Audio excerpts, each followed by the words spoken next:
A Chinese man on Phuket remains in a coma today after ignoring warnings not to swim in the Gulf during the storm period. Rescued by others on the beach, he was already in a coma when medics arrived. The stress of competing with strong undercurrents may have been to blame, and the warning remains for swimmers throughout Thailand to stick to pools for the near future. Grab, the taxi app company, has announced new plans for tourists in Thailand during the low season. In conjunction with the TAT, they're offering 150 to 250 baht discounts on rides in many areas, including Pattaya. The offer that runs through to the end of the month is of course a PR job, but for locals who like to visit the city and don't want to drink and drive, the cost of travel may have dropped for a few weeks.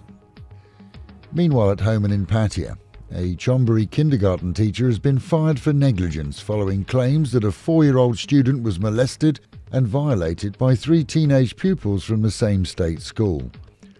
For younger pupils here in Thailand, it's usual for them to go to the restrooms in 2s and 3s.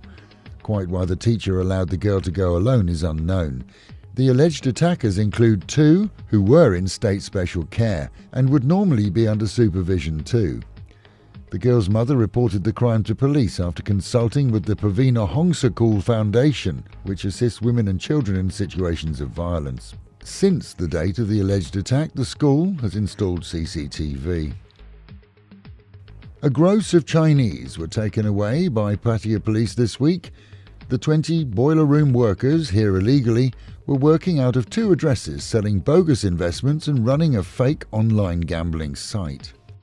The stress of breaking up from his 23-year-old girlfriend, with whom he'd been living for several years, drove a 45-year-old Frenchman to take his own life.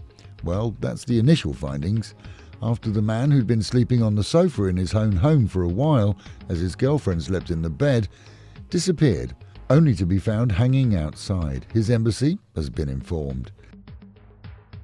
Flying rats, a fair description of feral pigeons, which are a problem in cities globally, are going to be less fat in the capital. This as the city has been instructed to put a ban on feeding them. London's Trafalgar Square used to see vendors selling bags of food, once for 2p a bag according to Mary Poppins.